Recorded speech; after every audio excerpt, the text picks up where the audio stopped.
निम्नलिखित कोशिका सूक्ष्मतम जीवित कोशिका है। तो 4 ऑप्शन आपके पास दिया है, इसका आंसर आपको बताना है कि निम्नलिखित में से कौन सी कोशिका सूक्ष्मतम जीवित कोशिका है। तो इसके राइट आंसर बात करें दोस्तों, इसका राइट आंसर हो जाएगा ऑप्शन नंबर सी यानी माइकोप्लाज्मा, जो कि सबसे छोटी जीवित कोशिका है। इसके पास कोशिका भित्ति नहीं होती है दोस्तों, इसे जोकर ऑफ प्लांट किंगडम कहा जाता है। और अगर हम सबसे बड़ी कोशिका की बात करें तो शुतुरमुर्ग का जो अंडा होता है वो सबसे बड़ी कोशिका का होता है। अगला क्वेश्चन देखते हैं दोस्तों, कोशिका के 4 अवयवों में उस कोशिका को पहचानिए जो पौधों की कोशिकाओं में पाया जाता है किंतु जानवर की कोशिका में नहीं।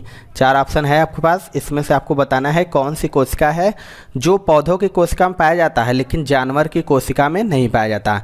इसके राइट आंसर बात करें तो इसका राइट आंसर हो जाएगा दोस्तों ऑप्शन नंबर डी यानी लवक जो है वो जंतु कोशिका तथा पादप कोशिका में महत्वपूर्ण अंतर यही है कि पादप कोशिका में कोशिका भित्ति पाई जाती है किंतु जंतु कोशिका में कोशिका भित्ति नहीं पाई जाती है। चलिए अगला क्वेश्चन देख लेते हैं दोस्तों, जब किसी पुष्प का पराग उसी पौधे के परागण प्रकार के वर्तिकाग्र में अंतरिम कर दिया जाता है तो उसे क्या कहा जाता है। 4 ऑप्शन है, आपको बताना है इसमें से क्या होगा। तो इसका जो राइट आंसर हो जाएगा दोस्तों ऑप्शन नंबर ए स्वयुग्मन। स्वयुग्मन यानी जब किसी पुष्प का पराग उसी पौधे के परागण प्रकार के वर्तिकाग्र यानी स्टिग्मा में अंतरित कर दिया जाता है तो उसे ऑटोगेमी यानी स्वयुग्मन कहा जाता है। अगला क्वेश्चन देख लेते हैं दोस्तों, पौधों में गैसों का विनिमय किसके द्वारा होता है। मोस्ट इंपॉर्टेंट क्वेश्चन है दोस्तों, आपको बताना है जो पौधों में गैसों का विनिमय किसके द्वारा होता है। इसका जो राइट आंसर हो जाएगा दोस्तों ऑप्शन नंबर डी यानी उपरोक्त सभी। बात करें अगर पौधों में गैसों का विसरण के तो पौधों में गैसों का जो विनिमय होता है वो स्टोमेटा, लेंटिकल्स तथा क्यूटिकल्स तीनों द्वारा होता है। स्टोमेटा जो कि पौधों की पत्तियों में पाया जाने वाला अति सूक्ष्म छिद्र होता है, लेंटिकल टहनी व शाखाओं के छाल में, जबकि क्यूटिकल अधिकांश पौधों की बाह्य त्वचा में उपस्थित होते हैं। अगला क्वेश्चन देख लेते हैं दोस्तों, क्लोनिंग पद निम्नलिखित में से संबंधित होता है। इसमें बताना है जो क्लोनिंग पद किससे संबंधित होता है। तो इसका जो राइट आंसर हो जाएगा दोस्तों ऑप्शन नंबर बी यानी जनन विज्ञान, जिसे हम कहते हैं ये क्लोनिंग पद से संबंधित है।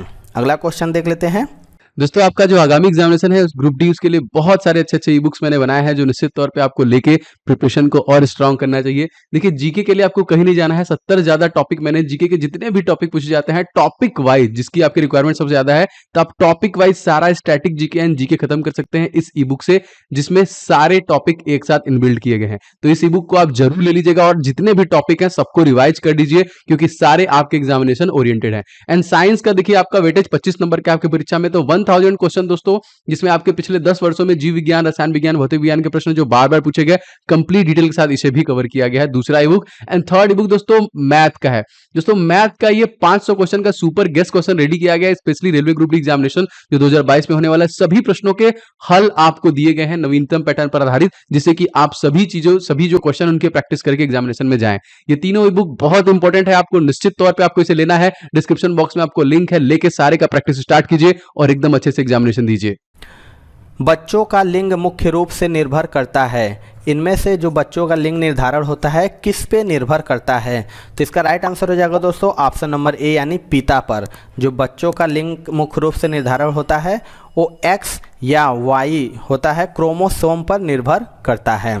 अगला क्वेश्चन देख लेते हैं, परागण के लिए निम्न में से कौन सा तत्व आवश्यक नहीं है।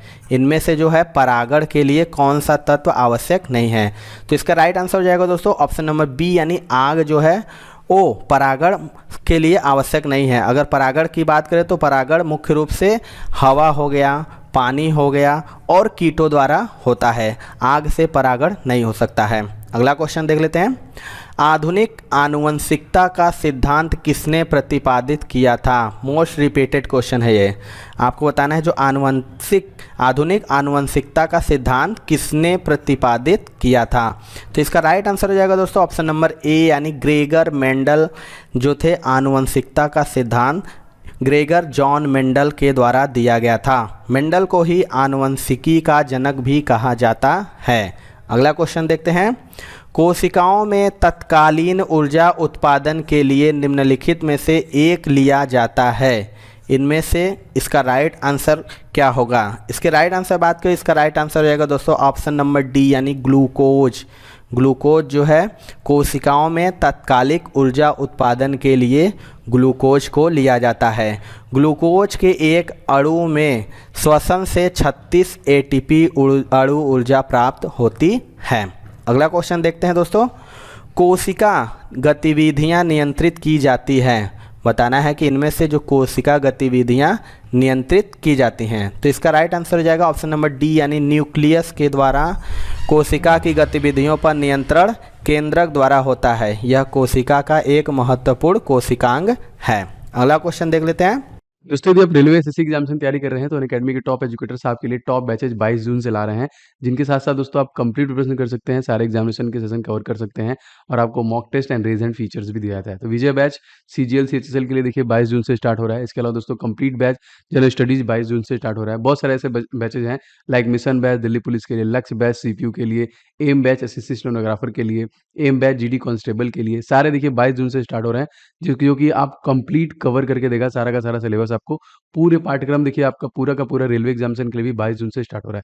तो आप फटाफट इसे एनरोल कर लीजिएगा अनअकैडमी प्लस सब्सक्रिप्शन लेके। और दोस्तों इसके अलावा रेस फीस जो कि आपका आस्क डाउट फीचर देता है, आप कभी भी अपने डाउट सेंड कर सकते हैं अनअकैडमी को और उसका सोल्यूशन ले सकते हैं। तो अनअकैडमी प्लस फीचर्स के लिए आप अनअकैडमी प्लस सब्सक्रिप्शन ले लीजिएगा और कोड इस्तेमाल करेंगे OJ10 तो आपको 10% का डिस्काउंट मिल जाएगा। तो फटाफट सब्सक्रिप्शन आप ले लीजिए। पौधा कोशिका का पावर हाउस किसे कहा जाता है? पौधा कोशिका का पावर हाउस किसे कहा जाता है? मोस्ट इंपॉर्टेंट क्वेश्चन ये भी है दोस्तों। तो इसका जो राइट आंसर हो जाएगा दोस्तों ऑप्शन नंबर डी, यानी माइटोकॉन्ड्रिया जो होता है उसे पौधा की कोशिका का पावर हाउस कहा जाता है। माइटोकॉन्ड्रिया दोहरी झिल्ली से घिरा होता है। इसके एंजाइम द्वारा कोशिकीय श्वसन होता है जिससे ऊर्जा पैदा होती है। चलिए अगला क्वेश्चन देख लेते हैं। आनुवांशिक इकाई है यानी जेनेटिक यूनिट्स क्या है? तो इसका जो राइट आंसर हो जाएगा दोस्तों ऑप्शन नंबर डी, यानी जीन जो है वो आनुवांशिक इकाई है। अगला क्वेश्चन देख लेते हैं दोस्तों। हमशक्ल जुड़वा का जन्म तब होता है जब, यानी हमशक्ल बच्चे कब पैदा होते हैं? जब। तो इसका राइट आंसर हो जाएगा दोस्तों ऑप्शन नंबर सी, यानी प्रायः एक ही लिंग के होते हैं। यानी हमशक्ल जो जुड़वा का जन्म एक ही प्रसव के समय एक ही भ्रूण के द्वारा होता है। ये प्रायः एक ही लिंग के होते हैं। चलिए अगला क्वेश्चन देख लेते हैं। जेनेटिक्स में किसका अध्ययन किया जाता है? ये भी मोस्ट रिपीटेड क्वेश्चन है।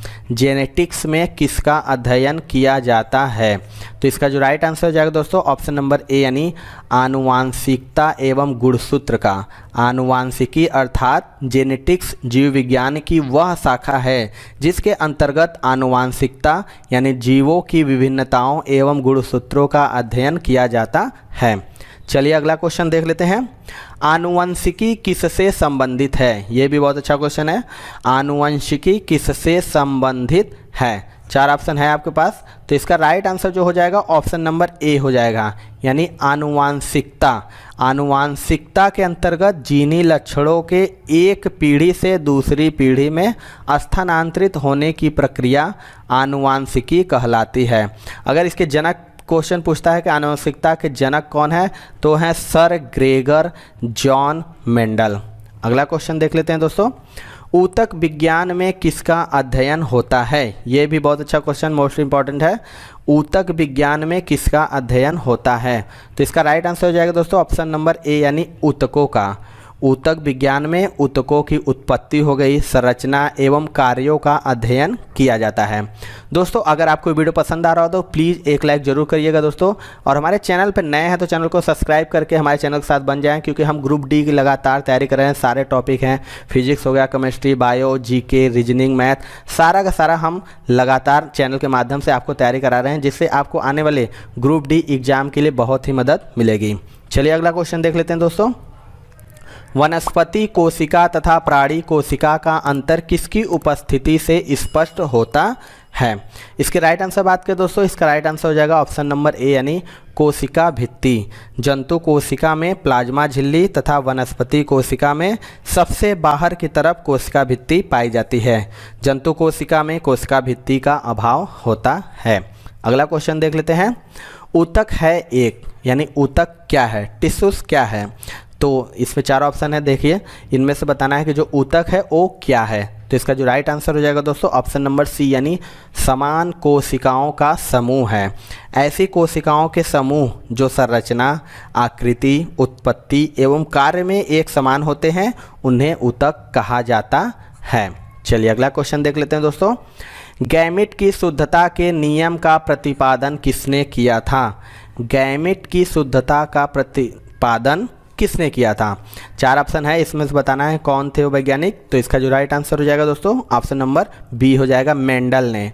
मेंडल के आनुवांशिकता के 3 नियम हैं। युग्मकों की शुद्धता का नियम उनमें से एक है। इस नियम के अनुसार जोड़े के जीन युग्मक निर्माण के समय एक दूसरे से पृथक हो जाते हैं और युग्मक में जोड़े का एक ही जीन पहुंचता है।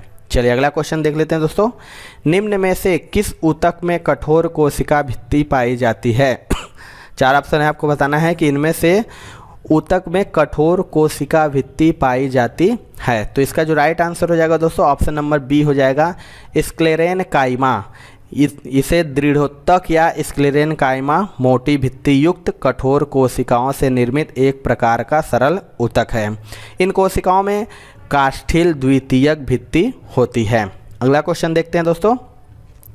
खाली स्थान है। ऊतक की कोशिकाएं अलग अलग प्रकार के अस्थायी ऊतक बनाने के लिए पृथक होती हैं।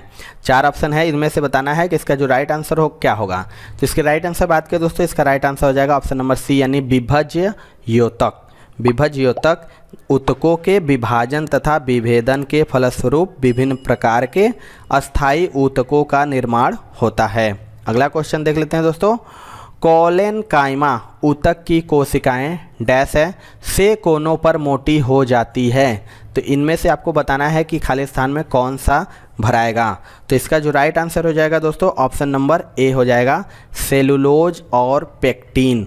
कोलेनकाइमा ऊतक या स्थूल कोण ऊतक की कोशिकाओं के कोनों पर कोसा भित्ति के ऊपर पेक्टिन और सेलुलोज की परत जम जाती है, जिससे कोसा भित्ति कोनों पर मोटी तथा दृढ़ हो जाती है।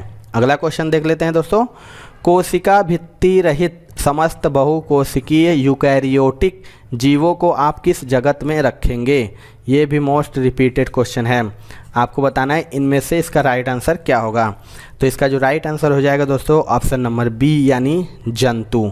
कोशिका भित्ति रहित समस्त बहुकोशिकीय यूकैरियोटिक जीवों को जंतु जगत में रखा जाता है। इसके अंतर्गत समस्त कशेरुकी तथा अकशेरुकी जीवों को शामिल किया गया है। चलिए अगला क्वेश्चन देख लेते हैं। खाली स्थान है। कोशिकाएं ढीली बंधी होती हैं, जिससे उनके बीच बड़े अंतराकोशिकीय स्थान पाए जाते हैं। 4 ऑप्शन है, इसमें से बताना है आपको इसका राइट आंसर क्या होगा। तो इसका राइट आंसर हो जाएगा दोस्तों ऑप्शन नंबर बी यानी पैरेनकाइमा। इसे पैरेनकाइमा या मृदुतक भी कहते हैं। ये सभी कोशिकाएं समव्यासी तथा पतली भित्ति युक्त होती हैं। अगला क्वेश्चन देख लेते हैं दोस्तों। खाली स्थान है। ऊतक मृत कोशिकाओं के संयोजन से बना होता है।